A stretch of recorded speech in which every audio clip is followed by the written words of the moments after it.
introduction. So as you see, I'm Zhiyu Liu from Xiamen University. By the way, this is our main campus. So seaside, the buildings is exactly this a photo of this. And I'm from the College of Ocean and Earth Sciences, Xiamen University. And also we have a national level lab, we call it State Key Lab of Marine Environmental Science. So I have three slides. The first one, I give you a very brief introduction to our university, particularly for the marine science at Xiamen University. So because currently I'm a dean for international collaborations in particular, so I think it's a good opportunity to build, to give you some ideas what we are doing in Xiamen and our possible collaborations in different kinds of education, research, and other aspects. So for this part, I just have this kind of contents. So first, to give you a very brief introduction to the place, Xiamen, and also Xiamen University. And the oceanography program is within the Faculty of Earth Science and Technology. And I give you a very brief introduction to the history of marine science research and education at Xiamen University. And yeah, this is a general idea. So first about Xiamen, as you see here, we are here in China. So we are, within 4 hours flights, you can go to many places. And just a few words about the place. So we have about 5 million people in this island city. Actually, we are literally an island actually, although it's very close to the mainland. And it's regarded as a garden city, and it's also United Nations capital School of Honor Award, and also it's an excellent tourism city in China. So it's a very popular tourism place. And also we are a top 10 city, so suitable for living in China. So this is just a few photos to show this. And about the university, actually Xiamen University is very unique in China because it's first founded by Mr. Tan Kaki as a private university, and later it's donated to the government. So it's now it has been at a public university for more than half a century. So you see here that the university is relatively young compared with the university, particularly in Italy. I mean, it's 100 years old, and in China sense, it's our, it's one of the oldest university in China. So for the ocean, the university is one of the top universities in China. So within the top 20, I mean, in China.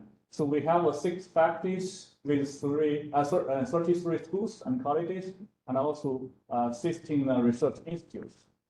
We have around 3,000 full-time faculty members, and then our students is 44,000 currently, and including many international students. So just a few words about the ocean science. So Xiamen University is widely recognized as the cradle of ocean science in China, because we had the first oceanography department in China back to 1946. And this is the first one in China. And currently we are within the top 2 ocean science programs in China. So the other is my alumna is Ocean University China. It's an entire university for ocean science. So here as you will see, we have a college. So we are within the top 2 in the country. So this is giving some ideas. And also I will show you, we have an excellent state laboratory in marine science. So just to give a few information about our campus. At the moment, we have 4 campuses for the university. This, as I showed, this is the main campus. We have another one, Zhangzhou campus. This is the Shanghai, the oceanography. This is our main, the building is here actually for the 2 buildings for our college, for marine science program here. And in particular, we have a Malaysia campus. It's a real campus as you see here. It's the first Chinese university to have a real campus outside China. So everything in English in this campus. So it's very important platform for international collaborations in both in education and research. In particular, we have a college for marine science. We call the Asian College for Marine Science in this campus. So we have besides our college in this Xiamen, we also have a college of ocean sciences in Malaysia, which is very close. The campus is very close to the KL airport. So within a 20 minutes drive, so it's very easy to access. So now I'll give you a very general idea about the structure of our program. So we have the Xiamen University has 6 faculties. We are one of these. We call it Faculty of Earth Science and Technology. And in this faculty, we have 2 colleges. One is College of Ocean and Earth Sciences, which mainly our oceanography program in this college. We have another college called the Environmental Ecology. And in this college, we have 5 departments. As you can tell, the names is almost entirely identical to Ulster Oceanography Institution, because our former dean, he used to work in Ulster, so he has very strong, emotions with Ulster. So that's but basically we have all the branches of oceanography from physical oceanography, which is my department, and also marine biology and science and technology, marine chemistry and geochemistry, and also applied ocean physics, engineering, and also very young department called geological oceanography. And in this one, we have environmental science and technology, and also ecology, and including the engineering.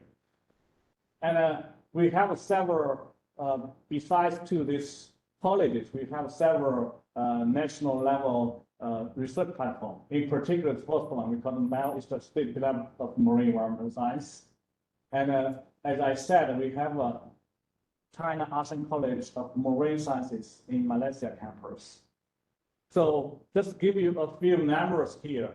For this faculty related to earth science and technology, we have around 200 faculty members, and a technician 300, and we have administrative staff. And for the students, for the undergraduate, we have around 900, and master and doctor around the same numbers. Basically, we have a half and half for graduate and undergraduate students. This is the main structures of the university. So I mentioned that the history of marine science research in Xiamen University. As I said, the university was first launched in 1921. At the very beginning, we published the papers in science about the jellyfish, and in 1946, this is before the formal PRC. So we had the first department of oceanography in China, and a few milestones for the program. So 1996, we have the college from the previous school to college, which kind of enlarged in size, oceanography and environmental science. And this state laboratory was formally approved in 2005.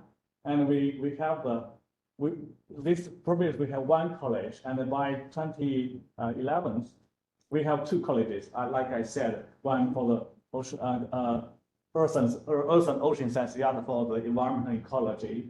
And there's a few other milestones. For example, 2015, we have this China ASEAN College of Marine Science. So this is relatively new here. And we have a brand new research vessel in the same year. Yeah, so this gives you the number for the college, which my college of Ocean and Earth Sciences. We have at the moment we have 114 faculty members spreading different branches of marine science. Just probably some of you are familiar with China system for the college and graduate student education. Here, just give you a very brief introduction. So this in our program, as I said, in China, we are only the top 2, one of the 2 universities has a full program for the oceanography. So we have, as I said, biology, chemistry, physical oceanography, applied marine physics, and geological oceanography. So in China system, the undergraduate in 4 years. We only have, in China, we only have 2 majors, let's say, associated with the marine science. It's called marine science and marine technology.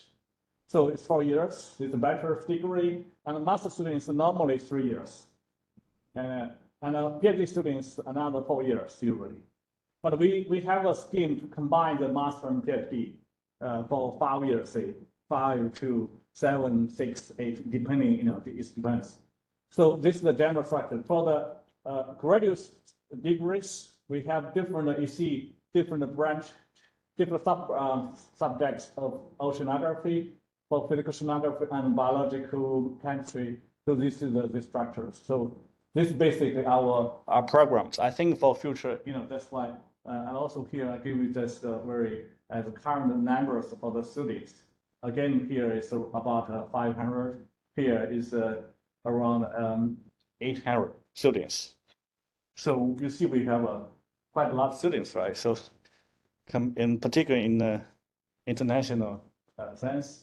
So here, I just give you a very brief introduction to a few fellow programs, because this is very important for the international collaborations and communication. So we have a fellowship program from the PhD students, and also for the postdoc fellowship. In particular, I would like to highlight this one. It's called Marine and Environmental Interaction from a Training Program for Innovative Chemists.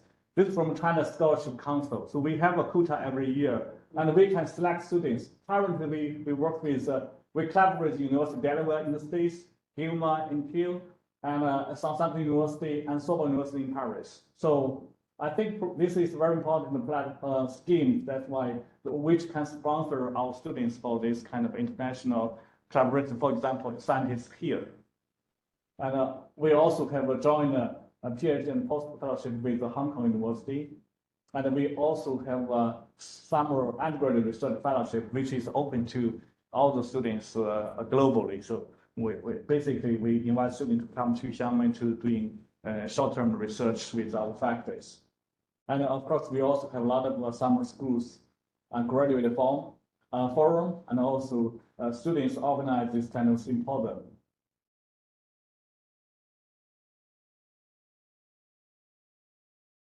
And as you can see here, we have a lot of training multi-platform science and creation training projects, which I only to spend too much time here. And we also do a lot of public education outreach here to University China, for example, those days. Then about the research collaborations and the exchanges. So here I try to summarize the science we are doing in Xiamen. So here we try to combine science and technology, and we have 6 major disciplines, and basically on different subjects of oceanography. And this is our faculty constructions, like I said, with the laboratories. This also we have for the international collaborations, and this is basically give you idea. So we basically doing this science and knowledge and around different FOSI for this. And I will introduce some of our key platform for research. For example, the most important one is called State Laboratory of Marine Environmental Science. Probably some of you know that this is the highest level in China for the research laboratory. So for any subject, we only have one in the country. So this one is approved in 2005, and is recognized as an excellent state laboratory continuously because every 5 years we have evaluation. So this is here is the scopes of this. So as I mentioned at the very beginning, mentioned by Chen Xue, so in Xiamen we are very strong in marine biology chemistry and ecosystem dynamics. So this research lab we focus on this. We have different scopes you can see on basically on marine geochemistry and marine ecosystem, marine microbial carbon pumps, and marine ecology, and also ocean dynamics and land, ocean, and the interactions, and also marine environment exchange. So it's one of the, it's already recognized as an international center for marine biology chemistry and ecosystem studies. And we also have other platforms. For example, here is on marine bioproduction technology. And also for the underwater acoustics, communication, and marine information technology. So as we all know here, I mean, for everybody here, so our vision is very important for ocean science. So basically now we have the research vessel, we have 2 small satellites. We have a lot of marine buoys, of course, mostly in China Seas. This is the South China Sea, East China Sea, and we have several marine stations, and also by BGC Argos in this region, in the South China Sea, and also in the west and northwestern Pacific. So we also have different programs for the international collaborations. For example, for inviting scientists to Xiamen and work with us, we have visiting fellowships, and we also have different programs. And for example, now we are holding the UN-DAC endorsed program Global Once. I will introduce a little bit of this. And this is one thing I would like to highlight, because we launched the Xiamen Symposium on Marine Environment Science, which we call XMAS. So it's already it's very international conference. It's already one of the well, actually it's the biggest in Asia on ocean sciences. And I think many of you are very familiar with the UN Decade. So this is one of the project led by our faculty member Min Han Dai on this coastal SOS, this coastal zone, and intensify human activities and changing climate. So it's already endorsed by UN Decade. And another one is called Global Once. This is a big project. It's Global Ocean Negative Carbon Emission project. And this is basically the science plan. I don't spend time on here, but I just want to point out that one of our faculty members, Lian Zhijiao, many years ago, he proposed the so-called MCP, microbial carbon pump.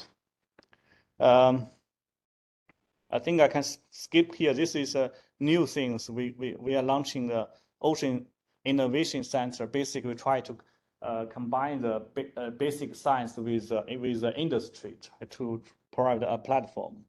And we will have a new campus for this research laboratory. Finally, for this part, I would like to give you a few thoughts for our future collaborations. So there's some general ones. I mean, quite similar to any other collaborators. You know, we can organize joint workshops. We can invite faculty members here to apply for visiting fellowship in Xiamen University, so that we can really have this international exchanges. And we can also routinely invite faculty members, postdocs, to visit Xiamen University to meet people and give lectures, and also to provide more opportunities for faculty and students exchange. And we have this for the education program. We are developing a joint PhD. As I said, this is a CSC sponsored program, so it would be nice to use to launch our collaborations. For this part, do we have any question, or we can leave it for the last one? Yeah. So this is very quick. Just give you some ideas about the. Yes, then we can discuss later. Yeah. Yeah. So. How many PhD students come from outside? You mean in our program? Every year, probably, well, several, about 10, I would say, students from different parts of the ocean. Some from Europe, from Americans, and also from Southeast Asia, for example. Yeah. So second one, I would introduce my small group. We call the Ocean Dynamics Group. I'm the head, and I create this group. Basically, you can tell from the name, we call it DYOG. We seek to understand the dynamic interpretation and prediction of multi-scale oceanic processes and the phenomena as revealed by observations and numerical simulations. The research conducted by our group are usually press-oriented and grounded in fundamental geophysical fluid dynamics. And in particular, for our expertise, we mainly study the ocean dynamic scales around and below the deformation radius. So it means that oceanic is most, as Chen said, fundamental scale and small scale stuff. For me, my training was on small scale turbulence. I did my PhD with Steve Sopp in Britain. So, but nowadays I kind of upskill, because the focus of the ocean dynamics has been shifting to I think now it's large scale and small scale start to meet each other. So that's why I upscale my research policy.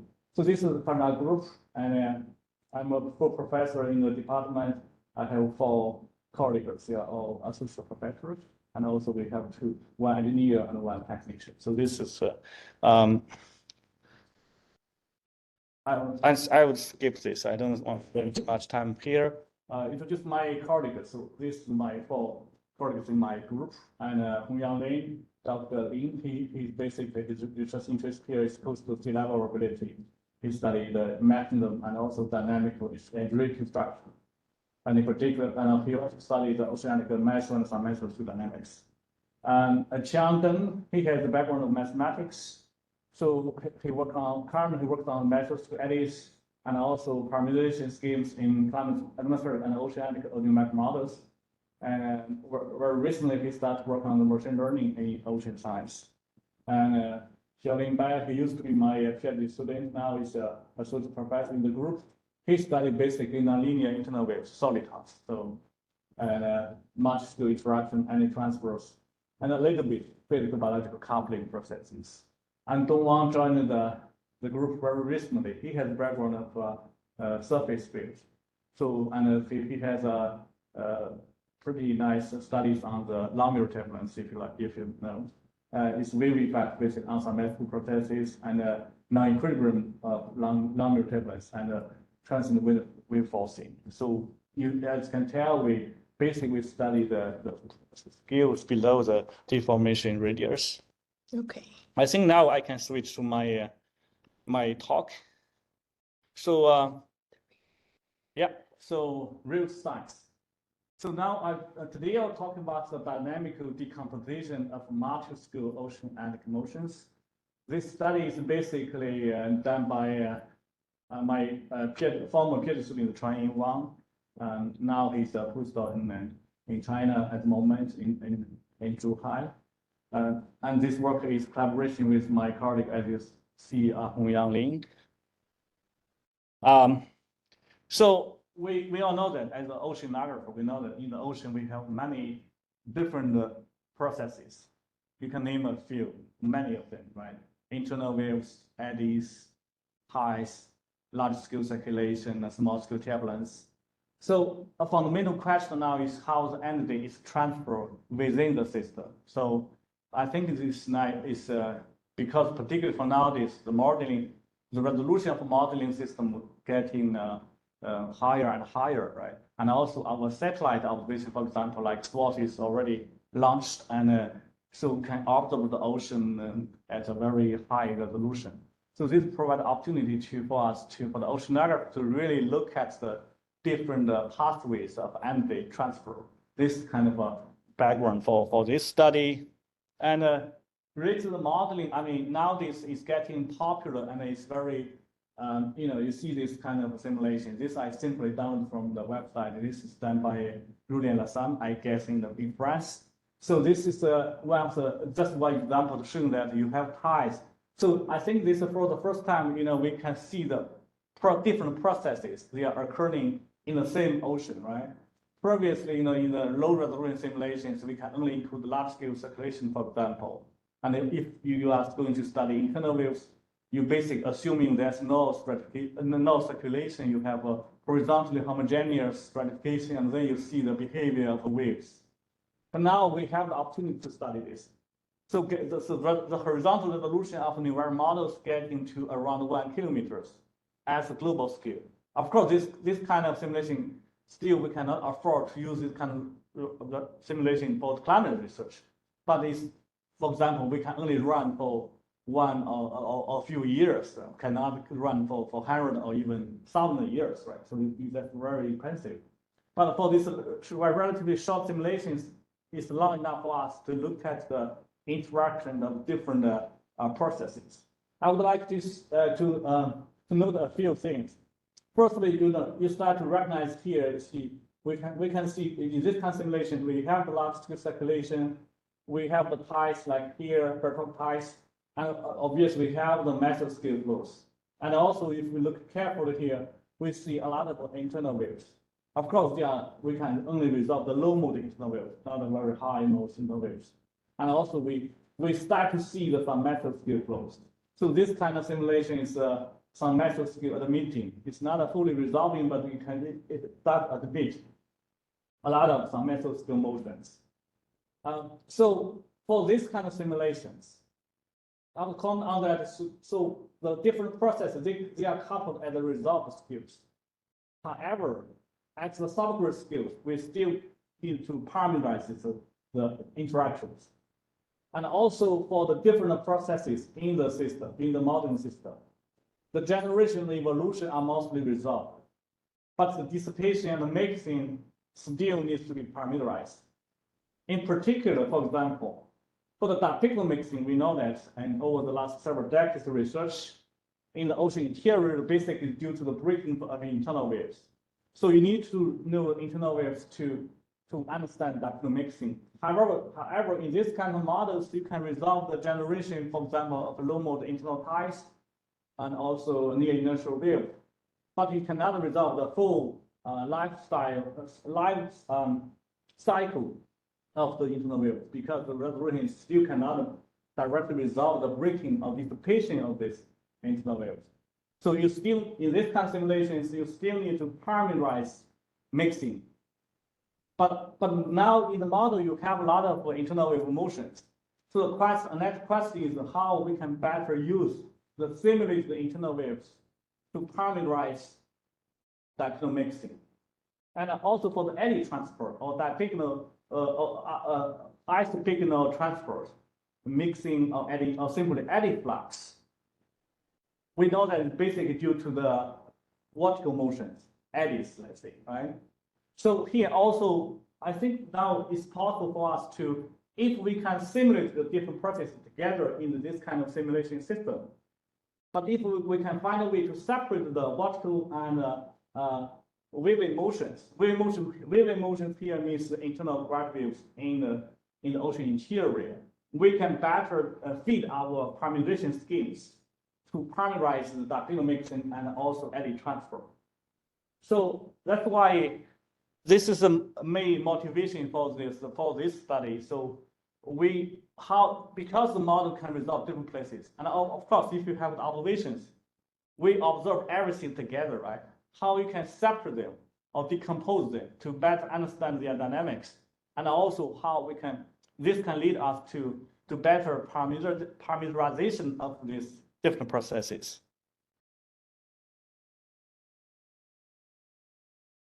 So the fundamental issues we seek to tackle in this study is how we can decompose the physical variables, for example, surface height, due to different motions.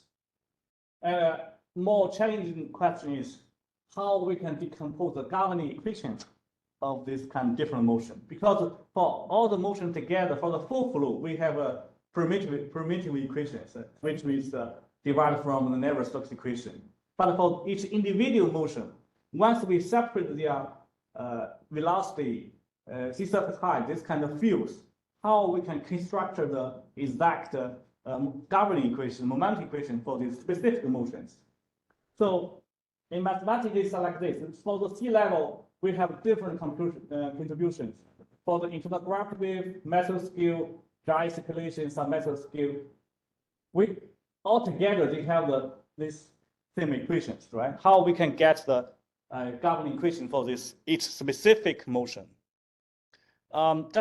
This is a major project. In China, we have ASFC has a major research plan on West Pacific Earth system multi-scale interactions. In particular, this project, I'm sorry for the Chinese, but I can explain this. So for the key scientific objective of this is 200 million Chinese yuan project. It's 20 million. 20 million euros. Oh, 20 million, yeah. Even a little bit more. Like Yeah. 25 million euros. Yeah, 25 million euros. So it's a lot of money for this.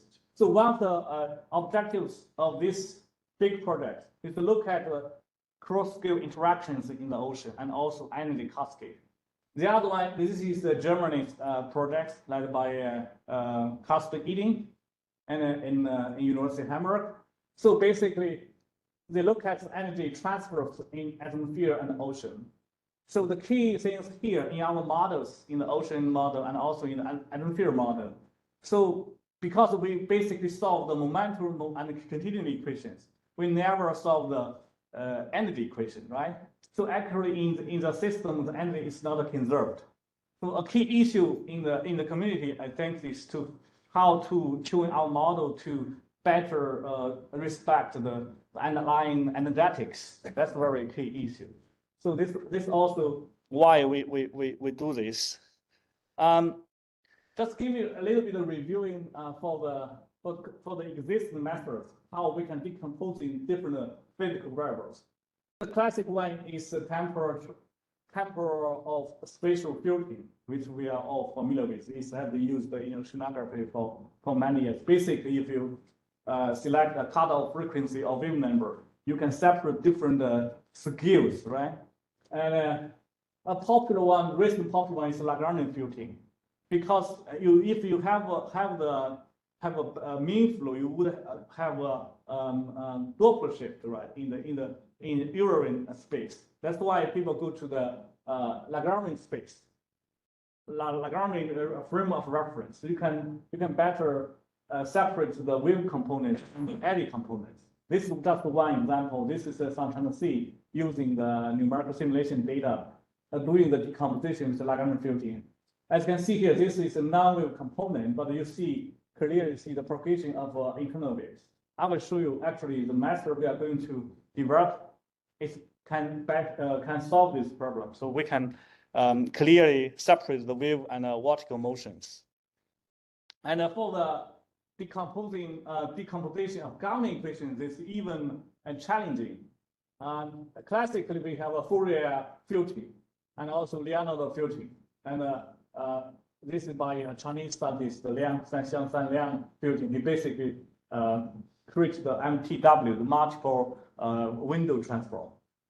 This is basically you can go to the Fourier filtering, you can go to the spectral space. And you do this spectral space and you can decompose the governing equations. And you can also directly in the physical space with these specific windows, and you can do this. And also the Liang basically separately in time the three time scale, and then he can apply to the governing equations. You can separate the dynamics. So the key study here, basically we developed the dynamical decomposition of multiple scale oceanic motions, and we established a new framework for quantifying scale interaction and associated energy transfer and parameterizing ocean mixing. So I can summarize the two in two ways. One, we decompose the full flow into 6 prototypical components based on their dynamic characteristics. For example, large scale circulation, barotropic low mode internal waves, mesoscale flows, high mode internal waves, and some mesoscale. I will explain why we separate the low mode internal waves and high mode internal gravity waves. And we also extend the classic framework of vertical and wave modes and design a dynamic filter to decompose the both physical variables and governing equations into vertical and wave motions. As I explained, if we can separate online the wave components and the vortex components, you can better fit our parameterizations to improve the accuracy of our model results. And then I will discuss a little bit the implications of this study. So the work I'm trying to cover today basically has been published, included in 3 recent papers. In the first paper, this is published in JAMS. It's on dynamic decomposition and multi-scale ocean motions. This basically we separate the real flow into 6 components. And the second paper, we inspired by this study, we found that we can simply separate vertical and wave motions in the system, not into 6 components. Instead, we just separate 2 components because one, that I will explain later. So, our equations, our dynamical system admit 2 kinds of solutions. One is the balanced motion, so-called balanced motion, geographic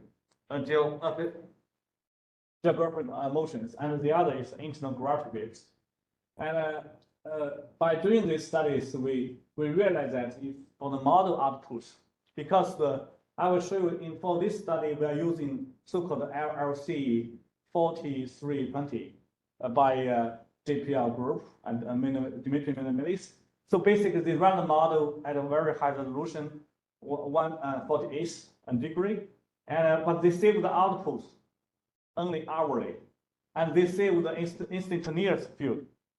So you naturally introduce the aliasing problem. So basically, in this paper, we specifically interpret it. If we look at the frequency wave number spectrum, you will see this. You see the aliasing problem. So this is a paper to solve this.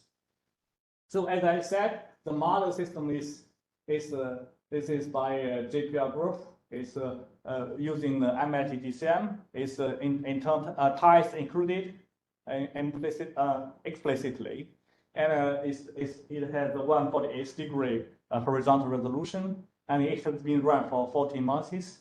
Many studies have been based on this data sets, and this is Santana C. So for this study, we select a box in the central basin of Santana C. So we basically doing this. This is our basic idea. So we have this field. You know, we can resolve spatially. We have 3 dimensions, right?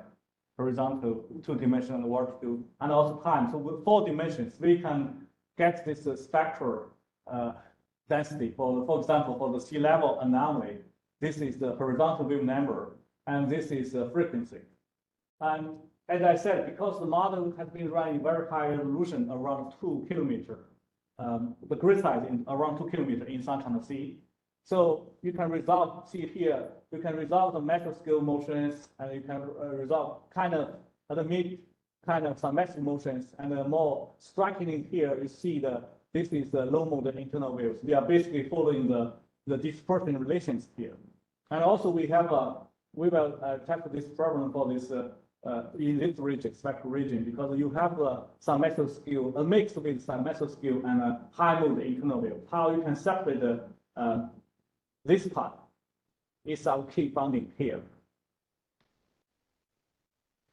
So I will quickly give you some examples of our results. This is for the separation of large scale currents and barotrapped. You know, they two have both of them have very high horizontal resolution because you know the shallow water, the phase speed is very large in the open ocean. So both the large scale currents and barotrapped, they have very high have the largest horizontal scales, but they have very different time scales because tide is super inertial stuff mostly, right? But large scale currents, they have very long time scales. So basically, you can use in a spatial filter, low pass spatial filter to get these large scale currents, large scale circulations, and barotrapped, and then using temporal filtering to separate the barotrapped and the large scale circulations. This is quite easy to do. And for the mesoscale flows, here we will simply define with the horizontal scale and also the frequency. So in the spectrum, you see in this part is the mesoscale motions. So we can simply, in the spectral space, we simply get this part and using inverse Fourier transform back get the physical fields, you get this mesoscale motions. Here, the cutoff wavelengths, we are basically following the first deformation radius. And for the low mode internal waves, as I said, you see here the energy basically concentrated on this dispersion relation curves. So you can take the energy in this part and using the inverse transform, you can get the low mode internal waves quite accurately. Of course, once you select the box in a real ocean, they are certainly not purely perfectly homogeneous. But we were doing retracing experiments shows this. That's why in this spectrum you see they are not strictly aligned. They have an area. because you have a variation, spatial variation at different part of the box. But when you're doing the FFT, you're using the entire box. That's why you can see the spread of the energy around the dispersion curves. So basically, we take out this kind of energy, select a band for this each mode. So this is the first mode internal waves, this is the second mode internal waves, and back to the physical space, you can get the low mode internal waves. The more challenging part is how you can separate the high mode internal waves, because the high mode internal waves, they are not they don't follow the dispersion relations anymore, and also the submetric scale flows is very popular topics nowadays. And for submetric flows, previous study already notes that they both have the super inertial components and the sub-inertial components. For super inertial component, it's easier to get. For the high component, inertial super inertial components, they are mixed in spectral space. They are mixed with the high mode internal waves.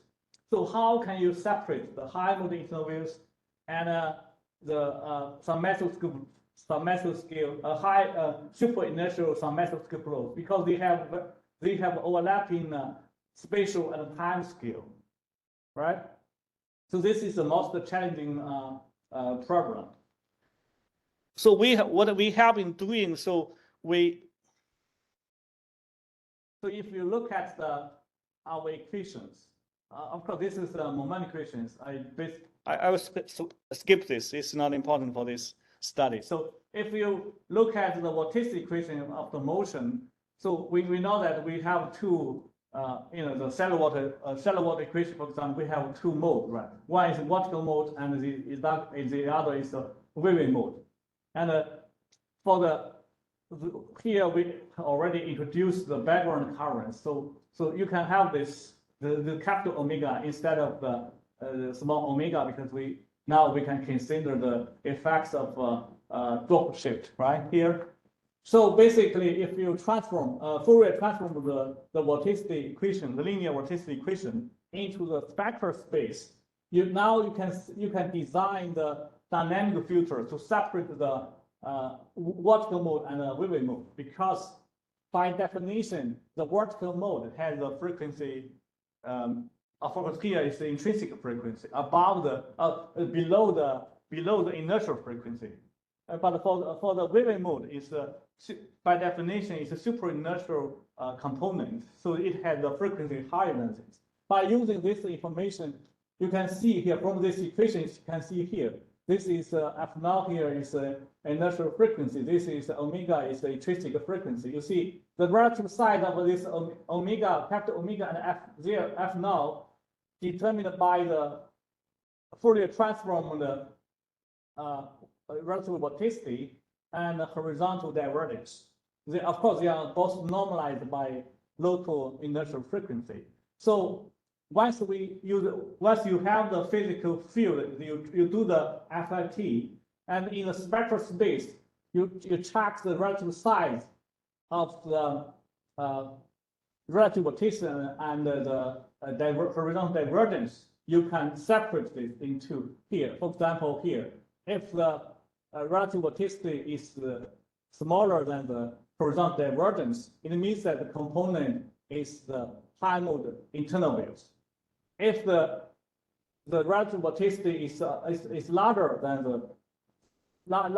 this horizontal divergence, here it means that if the component is sub-inertial, this is some massive scale flows, right?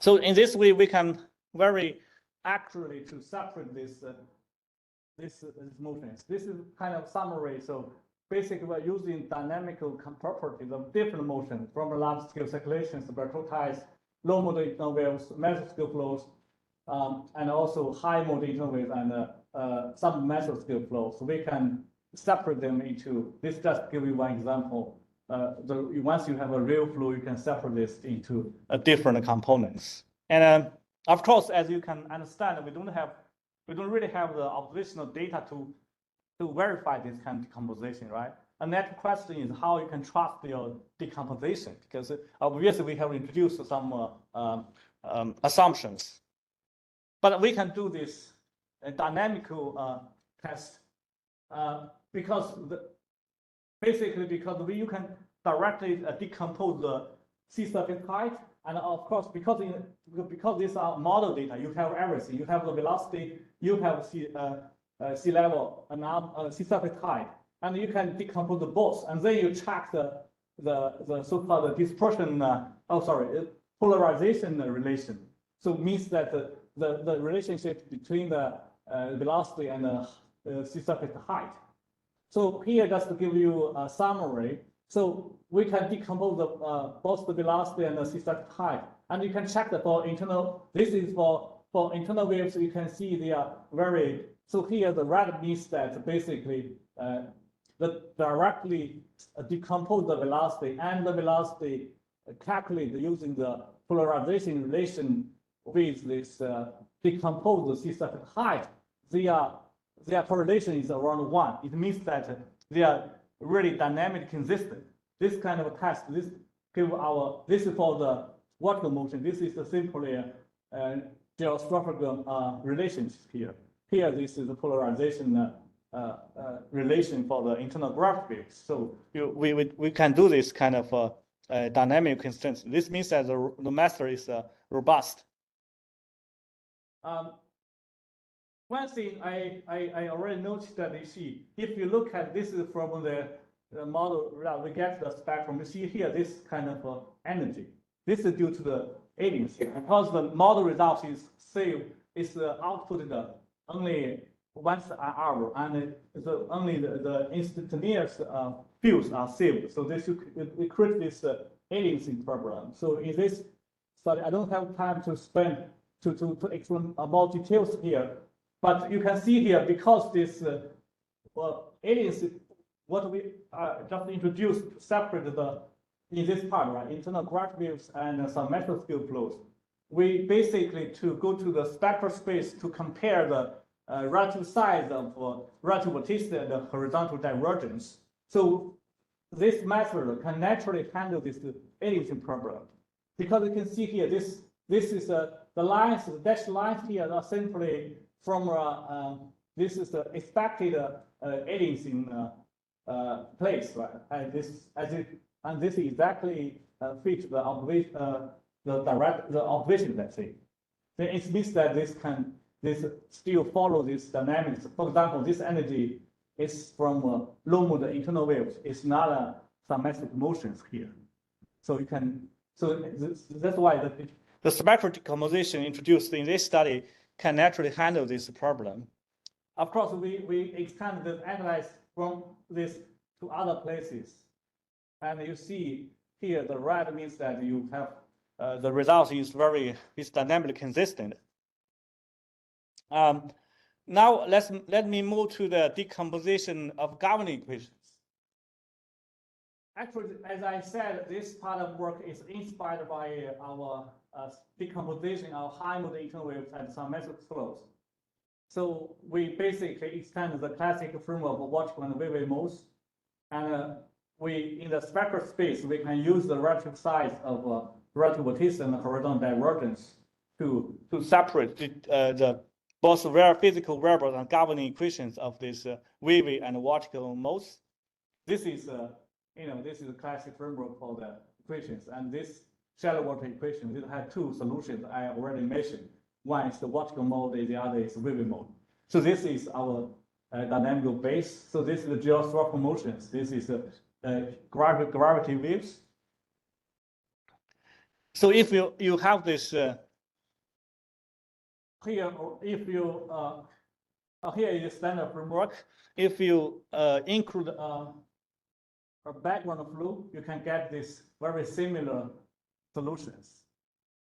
Just instead of a small little omega, we have the capital omega here. So by this capital omega, we naturally consider the droplet shift effect due to the mean flow. And you do this, again, you can get the vorticity and this linear vorticity equation. And if you do the Fourier transform, you can get this. And like what we did for the separation for high mode internal waves and some mesoscale flows, we can design this dynamical filter. And this dynamical filter, this is in spectral space. Basically, It's very easy actually. We compare the relative size of relative vorticity and horizontal divergence.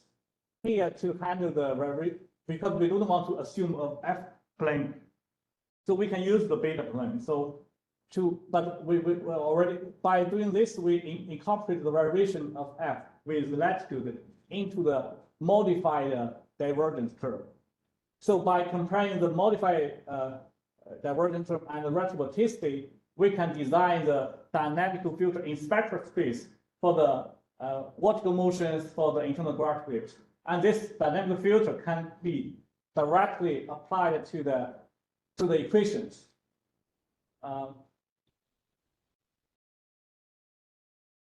Of course, in the real calculations, you don't have to go to the spectral space all the time. You can do this in physical space. They are equivalent. Once you have this, you see, from the primitive equations, we apply the dynamical filters. We can get this.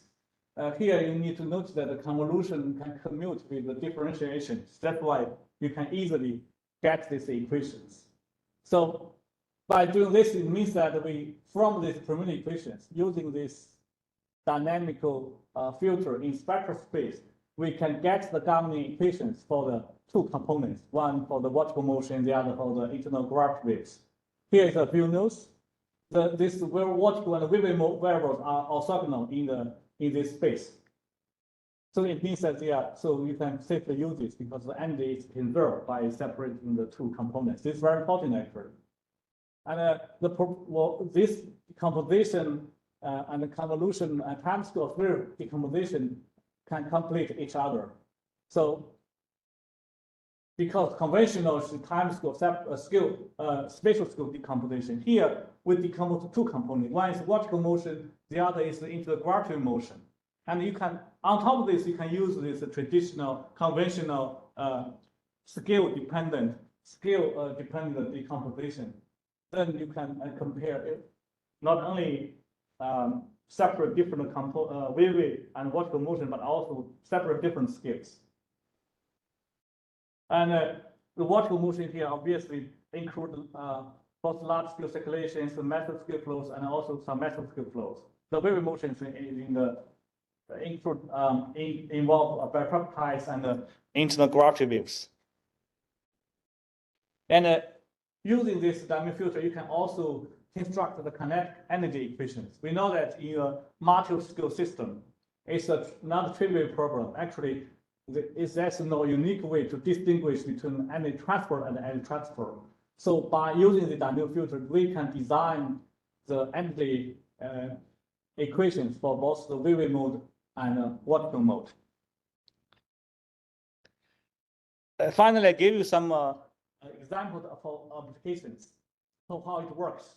So for example, nowadays getting popular with very high resolution simulations. This is the C-surface height, this is the U velocity, V velocity. These are separate. This is the wave components, this is the vertical components. And you see here, you have large scale circulations, you can see eddy structures. Of course, we are showing the velocity field instead of the vorticity. If you're showing vorticity equation over vorticity, you can see a lot of metric scale structures. This is snapshot, but if you go to the spectral space, you see we can, this is for the wave motion, this is for the vertical motion. You see, we don't use, for this separation, we simply go to the spectral space and to compare the relative size of the relative vorticity and the horizontal divergence. We didn't consider any dispersion relation, for example, but see, you see the decomposed results here. Here, this is basically, this is the vertical mode. You see, the energy along the dispersion relations of the internal wave has been clearly taken out, right? So it means that it really works here. And in particular, I want to emphasize, if you look at the vertical relative vorticity and the horizontal divergence of the wave motion, of the wave motion and the vertical motion. This is the full flow. This is the vertical motion. This is the wave motion. This is for the relative vorticity. This is for horizontal divergence. You know, for the classic time course decomposition, we have to assume that all the divergence is due to the gravity waves. All the vorticity is due to the vertical motions. here, at some meso scale, we already noticed that this is not true, certainly. For some meso scale vertical motions, they have kind of horizontal divergence, the horizontal divergence, and not all the horizontal divergence due to the internal gravity waves. And the same is true for the high mode internal waves. Their relative vorticity is not zero. They also have relative vorticity. So use this new dynamic decomposition, you don't have to assume this. So our method can be recognized as an extended Hamburg decomposition in spectral space. You don't have to assume this stuff. So you can see, for example, here for the vertical flows, you see a lot of this for the wave motions, you see a lot of relative vorticity, and also for the vertical motions, you see the horizontal divergence. And you can also look at the equations because we decompose the full flow into the vertical flow, wave flow, and vertical flow. Now for the vertical flow, this is the geostrophic balance, right? So if you look at the momentum equations, the key term is pressure gradient force and periodic force, right? And if you look at the wave motion at the leading order, the part du dt should be part of the balance, right? You see again here, you can see beautifully here for the wave motions, you do see this du dt. This is pressure gradient force, and this is the periodic force. Of course, this model, because we're doing this offline diagnostic analysis, we cannot perfectly close the equations. All the models know this, right? We have a residual term. But even this, you can decompose this equation into the vertical motion and the wave motion. You see clearly the dominant leading order balance. It again shows that the decomposition is dynamic consistent. And you can also look at the energy equation, which I don't talk about here. And we can also apply to other regions. This is application to the crucial intention region. You can do the same things. You can look at the physical field like C-sub tide and two components of velocity. And we also see these other regions. And because the Lagrange filter has been popularized in the oceanography community in recent years, and we want to compare our method with this. We apply to the standard Lagrange filter into the sometimes C, and this is a separation. This up panel is wave motion. This is non-wave motion. But if you look at the wave motion, that's fine. You see a lot of internal wave propagating from the Luzon Strait, right? However, if you look at the so-called non-wave variables, you still see the wave propagation features here, right? It means that this Lagrange filtering is not really working well here. But if you look at our decompositions, this is for the wave motion, this is for the vertical motion. You see here, you don't see any wave propagations. So it's very clean. So this is the basic geostrophic flows. These are internal gravity waves. This is very useful, by the way. So if you can, basically here, you can decompose the simulated high frequency flows, including both geostrophic motions and internal gravity waves, into the internal gravity waves and into the geostrophic flows. And remember that in the simulations, these two kinds of motion can interact with each other freely, right? But now you can separate them. So you can look at their individual and the cascade properties, and also you can quantify the energy change between these two kinds of motions. Of course, if we can go to even higher resolution, you can resolve more dynamics. But the key point here is when you do the simulation, you try to put everything together to allow them to freely interact. Of course, at the scale, the model can resolve, right? And then you can robustly to separate this into two components. So in this way, you can really understand the dynamics or energetics of different flow regimes, right? For the geostrophic flows, for the internal gravity waves, you can quantify the direct interactions. I think that's the key for this study. And we also, if you go to the, this is just a few words on the Lagrange filtering. If you go to the filter intensity region, because in that region, we have very, very weak internal waves, but we have a very strong both meso and some mesoscale flows. We have a lot of filaments around the edge of the mesoscale eddies. If you're using the Lagrangian filtering to separate into so-called wavy and non-wavy motions, you seem to see a lot of internal gravity waves. Actually, this is not true. This is due to the advection of filaments by these mesoscale currents. But if you use our dynamic decomposition, you can separate the vertical and wave motions. You have much weak internal waves. So it means that this method can distinguish this mesoscale eddies and also some mesoscale filaments. So which cannot be properly handled by the popular Lagrangian filtering. So I think there's two key implications of this decomposition. Firstly, as I just explained, by modeling the different fluid components all together, and then you can decompose the result. You can better quantify the cross-scale and cross motion energy transfers. And secondly, if you can do this kind of decomposition online, you can feed the parameterization, for example, eddy transfer with these vertical motions. You can feed the dipole mixing parameterization with the internal gravity component. This better, this would improve our simulations. Finally, I know many people here doing the satellite observations.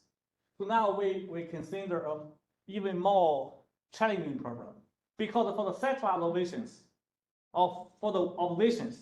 we usually have the snapshots, right?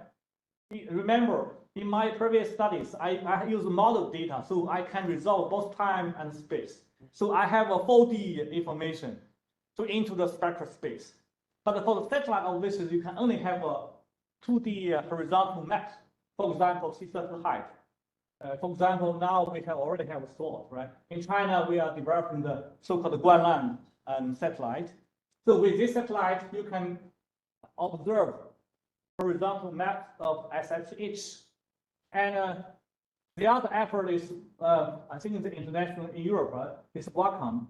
They can map ocean winds and current globally. So it means that we have the observations, and also in China, we developed OSCOM to the similar things. It means that in the near future, we can have the snapshots of SSH and also surface velocity. So with this kind of information, can we simply using one slice to decompose the vertical motion and the wavy motions? This, of course, is an ongoing study. I can only introduce the main idea. In the geophysical fluid dynamics, we have the classic geostrophic adjustment problem, right? The key idea behind the problem is for the potential vorticity. It's all due to the vertical motions. For the gravity waves, they introduce no potential, no PV. So with the observations of surface height and the surface velocity, you can calculate the surface PV, and you can ascribe this PV entirely to vertical motions. By inversion, solving the Poisson equations, you can get the vertical velocity, right? Once you get the vertical velocity, of course, you can also get the vertical sea surface height due to the vertical motion. You can take the difference between the original observation and the vertical components, get the internal wave sea surface height and velocity. It means that in the near future, we can really do this using this kind of idea. So you can, using these observations, only snapshot. You don't have any time series from the sea surface height and the velocity. Get the PV, get the vertical motion, and get the wave motion. Yeah. Don't you still missing the stratification component? I mean, I'm thinking about the potential vorticity in this general concept. Yeah. And technically, let's think about temperature. Yeah. You still need the derivative of temperature along the sea.